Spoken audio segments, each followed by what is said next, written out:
Meus irmãos, a paz do Senhor, é um prazer poder falar com vocês amanhã desse dia.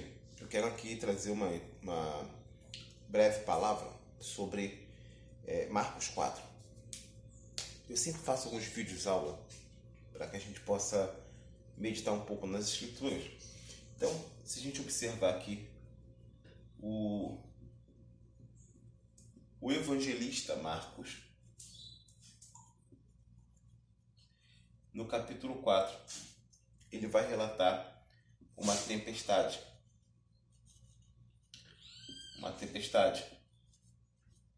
Essa tempestade, ela vai acontecer onde conhecemos da Mar da Galileia. Na verdade, aqui tem os segredos. O primeiro segredo aqui é que não é um mar. Na verdade, é um grande lago de água doce de Israel. Ok? É o maior lago de água doce de Israel. Outro ponto. O Mar da Galileia, ele era cercado por planícies e montanhas. Então, a probabilidade de ter tempestade, na verdade, era real. Por quê?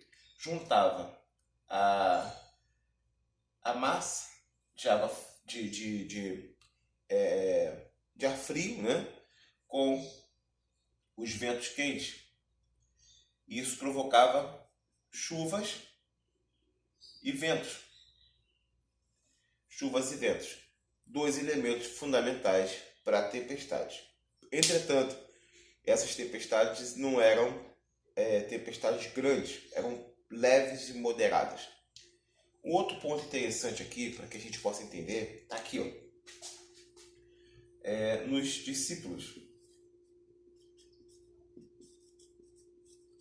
O texto vai dizer, você conhece bem o texto, que haviam barcos.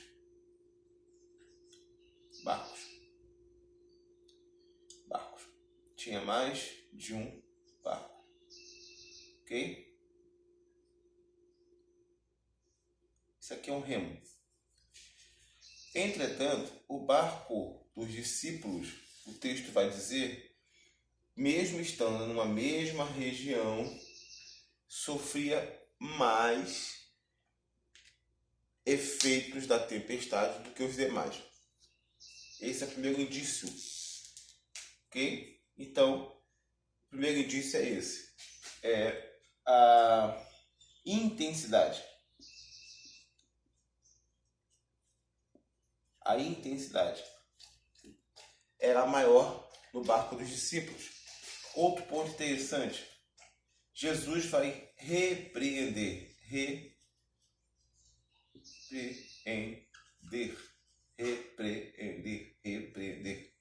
Vai repreender a tempestade, o vento. E outra, eles estavam indo da Galileia ali para Gadares.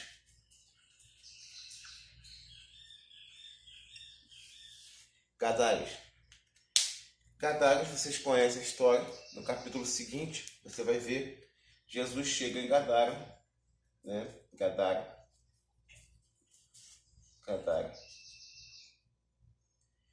E ele vai encontrar o endemoniado.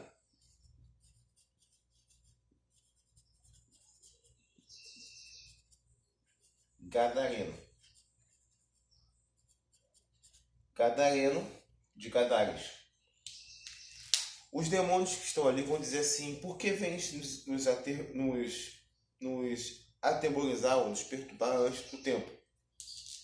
Esse antes de tempo aqui não é um tempo Cronos, é um tempo Kairos.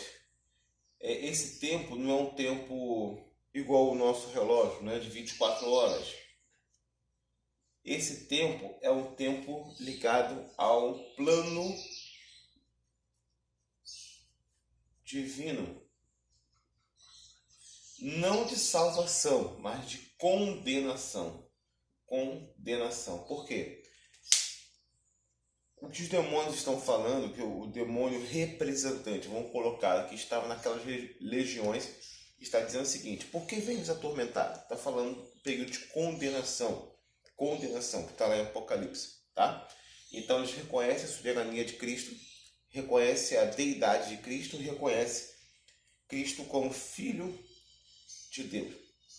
Então eles estão apontando uma questão escatológica. Uma outra oportunidade eu falo sobre isso, só sobre esse contexto. E Jesus ele repreende a tempestade.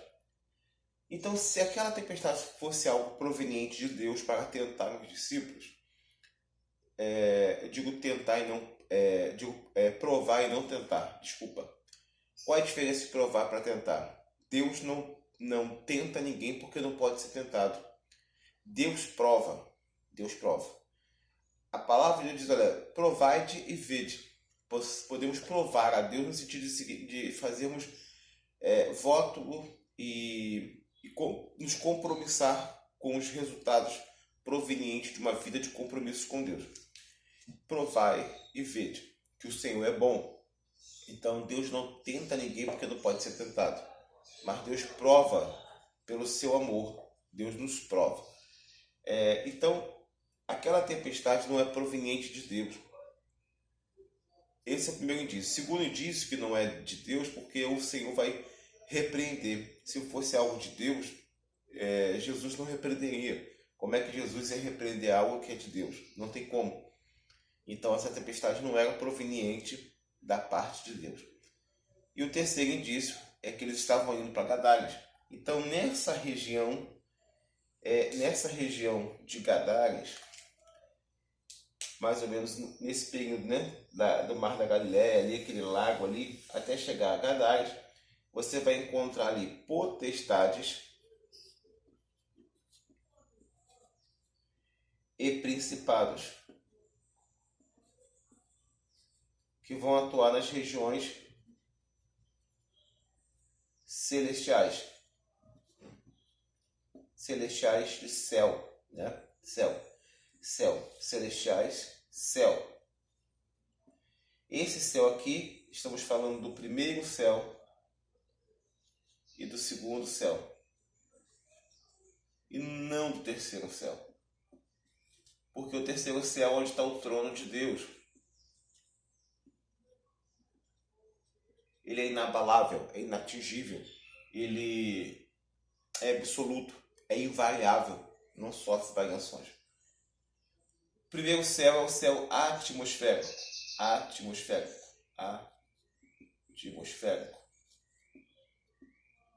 O segundo céu é o céu das estrelas. Estelar. Esses dois céus aqui sofrem mutações e alterações.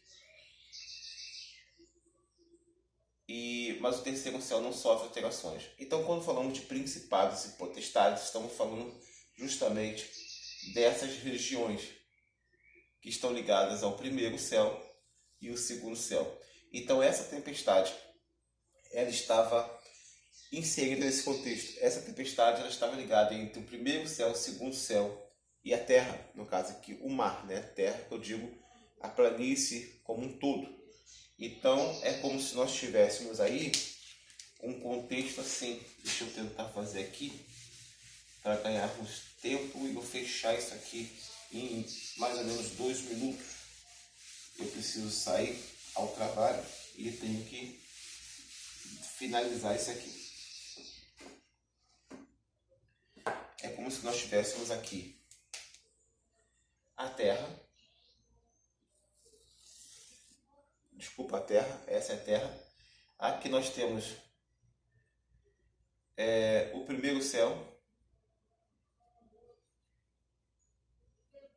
Temos o segundo céu.